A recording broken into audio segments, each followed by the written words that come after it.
भारत के दूसरे प्रधानमंत्री लाल बहादुर शास्त्री थे।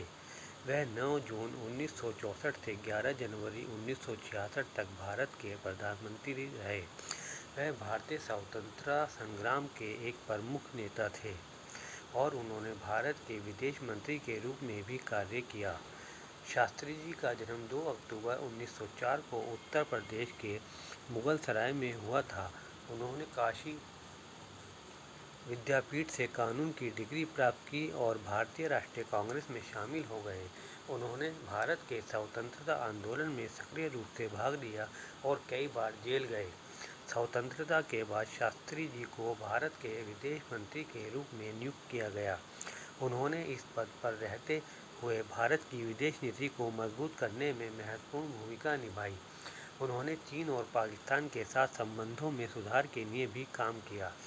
1964 में जवाहरलाल नेहरू की मृत्यु के बाद शास्त्री जी को भारत के प्रधानमंत्री के रूप में नियुक्त किया गया।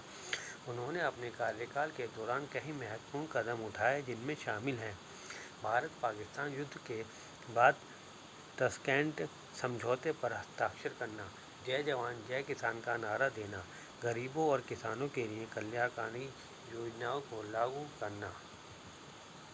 शास्त्री जी का 11 जनवरी 1966 को ताशकंद में दिल का दौरा पड़ने से निधन हो गया। शास्त्री जी को भारत के एक महान नेता और एक देशभक्त के रूप में याद किया जाता है। उन्होंने भारत को एक मजबूत और एकजुट राष्ट्र बनाने के लिए अपना जीवन समर्पित कर दिया। भारत पाकिस्तान के युद्ध के बाद ताशकंद समझौते पर हस्ताक्षर करना, यह समझौता दोनों देशों के बीच शांति और समझ को बढ़ावा देने के लिए था। जय जवान और जय किसान का नारा देना, यह भारत की सेना और किसानों के प्रति सम्मान का प्रतीक था। गरीबों और किसानों के लिए कल्याणकारी योजनाओं को लागू करना, इन योजनाओं ने देश के गरीब और ग्रामीण लोगों के जीवन को बेहतर बनाने में मदद की।